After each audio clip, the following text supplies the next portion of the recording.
Pois ocorreu durante esta semana a aprovação do projeto de lei que garante 20% de cotas para negros e pardos em concursos públicos.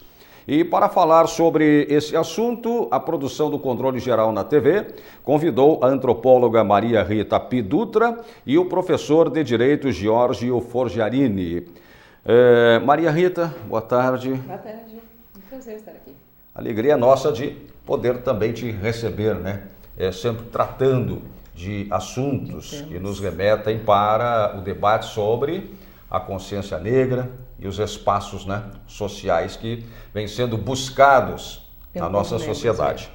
Doutor Giorgio Forgiarini, boa tarde. Boa tarde, Bisonho. Boa tarde, dona Maria Rita. Satisfação estar aqui debatendo um assunto tão candente e importante e atual, obviamente. É verdade, parceirão nosso aqui da TV Santa Maria, né? Belo espaço. Sempre que possível. Bom. E aí, qual é a tua opinião a respeito desse assunto? As ações afirmativas, elas estão mais ou menos na mídia desde 2001, quando aconteceu a Conferência Internacional contra o Racismo e a Xenofobia lá na África, né? Então, a partir daí, foi tirado como regramento para os países participantes, né, diminuir a grande lacuna entre negros e brancos, né, em todo o mundo, são todos os países. O Brasil foi signatário nessa conferência. A partir daí, então, começou-se a discutir sobre ações afirmativas. Que ações são essas? São políticas que têm por objetivo realmente dar chance para quem estava fora ou excluído, ou da educação, ou do mercado, ou do trabalho, né? Dar chance para que essas pessoas ingressem. E para isso, nosso primeiro ponto, qual foi? Mexer na educação. Então, a Lei 11.639, né, que obriga o ensino da cultura e da história negra, depois indígena, precisa estar presente, por quê? Porque nós precisamos garantir a educação para as nossas crianças negras. Depois, o acesso à universidade. Cotas para negros, pardos, indígenas e aqui em Santa Maria também para deficientes. Para quê? Para qualificar, para preparar este pessoal para o mercado. E agora então o quê? Qual é o passo seguinte? É um crescendo, né? Nós estamos numa caminhada, uma construção. São as cotas para os concursos públicos. Porque nós brasileiros, o racismo é tão naturalizado que nós nos acostumamos a não enxergar os negros nos diferentes espaços. Onde estão em Santa Maria os negros no comércio? Já tem bastante, né? Porque em 2005, quando eu fui patrona da Feira do Livro, eu me recordo que eu questionava isso, né? Então, já estão. Nos bancos, existem inclusive regras, né, decisões que os bancos têm que ter funcionários negros. E há pouco nós tivemos aí a greve dos bancários, nós encontrávamos vários bancários pelo centro da cidade e não víamos aquela cota de negros. Santa Maria, qual é a percentagem de negros? Mais ou menos 16%. 16% do povo negro e pardo deve estar presente em todos os segmentos da sociedade. Então, as cotas nos concursos públicos vêm justamente para corrigir essa deficiência, essa falha, né? Não sei se o professor concorda comigo. Doutor Giorgio Forgiarini, qual é a sua opinião? Tendo a concordar, sim, tendo a concordar. Analisando juridicamente, eu creio que fazer uma análise jurídica é uma análise um pouco medíocre nesse aspecto. Por quê? Porque o direito ele vai se preocupar com o regramento. Sim. E nesse ponto o STF já tem um entendimento bem estabelecido com relação às cotas estudantis, entendeu? Pela constitucionalidade dessas cotas. Mas quando eu digo que uma análise jurídica ela é um pouco medíocre nesse ponto, não desprezando a ciência jurídica, é porque eu acho que aí se deve adentrar a uma antropologia, onde a senhora tem uma grande atuação, a uma sociologia, até uma ciência política, a psicologia e assim por diante. Eu creio que a política de cotas não é nenhum favor que você presta a ninguém. E também não é uma questão de justiça, porque eu acho que justiça não será feita de qualquer forma, é uma questão de desenvolvimento econômico. Se a gente pegar a história do Brasil, nós vamos ver que as grandes colônias de imigração, elas são bem-sucedidas justamente porque quando aqui chegaram tiveram cotas.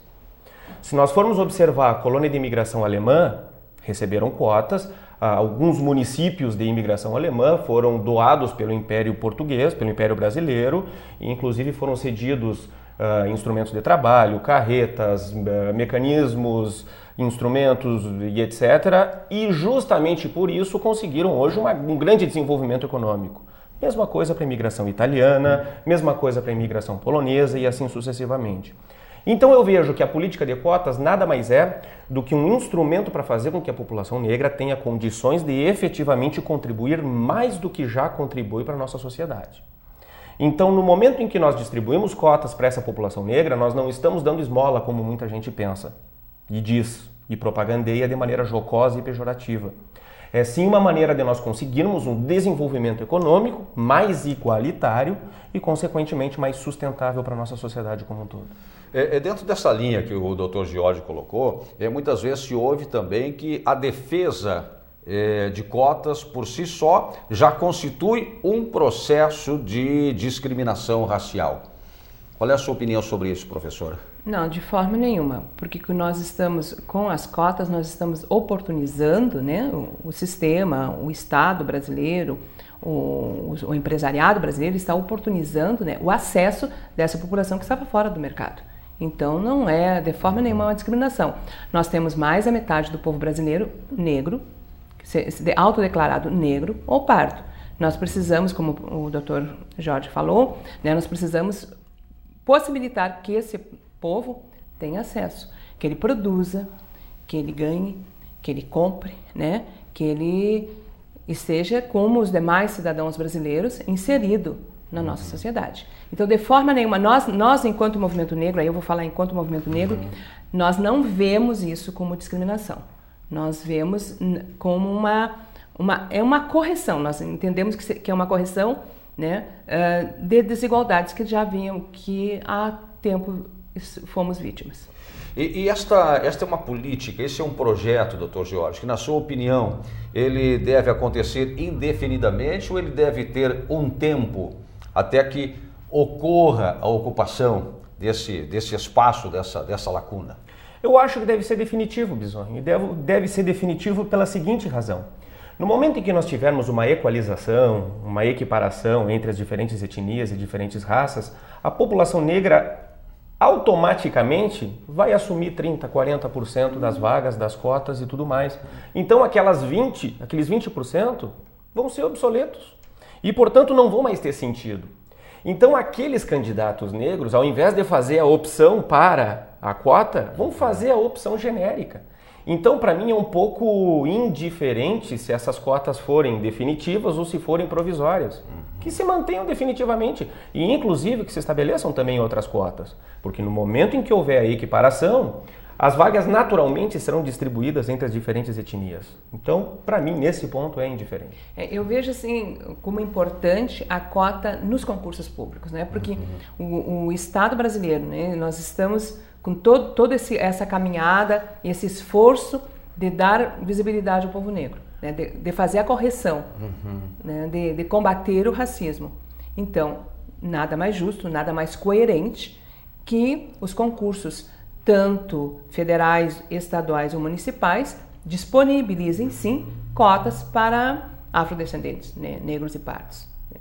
Eu vejo isso como uma questão de sabedoria, né, de coerência mesmo. E diplomas, instrumentos, como por exemplo o Estatuto da Desigualdade Racial, da Igualdade Racial, da autoria do senador Paulo Paim, que discutiu esse tema agora, essa semana esteve aqui nesta bancada, esteve aqui em Santa Maria, né? Semana passada, né? Sexta-feira esteve aqui em Santa Maria. E aí, deu alguma contribuição para o avanço nesta caminhada? Ah, sim. O senador Paim é um baluarte. Não só do nosso baluarte do povo negro, ele é um baluarte dos movimentos sociais, né?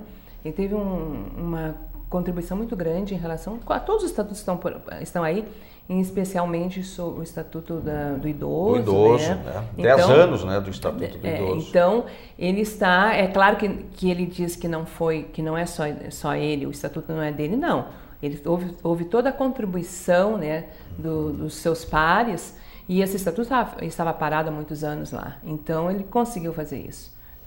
O estatuto, sim, ele deu uma grande contribuição e alertou, né, chama atenção, porque o racismo é tão naturalizado que as pessoas repetem estereótipos, né? Afirmações, por exemplo, eu tenho o pé na cozinha. Às vezes querendo nos agradar a pessoa, né? Ou então piadinhas, coisas jocosas que as pessoas não entendem que dessa forma estão discriminando, estão diferenciando o povo negro.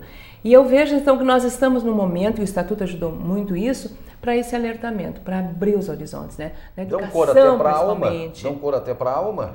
Ah, como é que é branco? Esse é um negro bom de alma branca. Alma branca, é um negro bom de alma branca. Nesse ponto, Bisonho, eu devo fazer um comentário que para mim é uma pena que tenha que existir um Estatuto da Igualdade Racial, assim como é uma pena que tenha que existir um Estatuto do Idoso, é uma pena que tenha que existir um Estatuto do Consumidor, por exemplo. Por quê? Porque aqui realmente o desrespeito ele é um pouco disseminado, ele é um pouco naturalizado. E nós temos aqui no Brasil, aí já é uma crítica que eu faço ao nosso sistema jurídico, nós temos uma ideia de que lei deve vir para corrigir tudo. Só que não é lei que vai corrigir isso. Eu concordo que o Estatuto da Igualdade Racial trouxe sim avanços significativos. Só que nem de longe ele vai conseguir uma efetiva um equilíbrio efetivo entre as diferentes etnias. Assim como o Estatuto do Idoso, assim como a Lei Maria da Penha e assim sucessivamente. Então, paremos nós de colocar toda a responsabilidade em cima da legislação. E é bom que nós adquiramos consciência com relação às injustiças, aos desequilíbrios, porque ao nós coibirmos essas injustiças e desequilíbrios, a sociedade naturalmente vai caminhar para o desenvolvimento.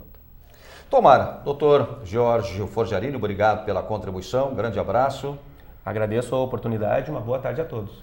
Professora Maria Rita Pidutra, obrigado pela sempre importante contribuição. É um prazer. Eu que agradeço também. Lembrando que durante esse mês todo nós estamos com atividades alusivas ao mês da consciência negra e estamos muito vibrantes. E muito obrigada então pelo convite.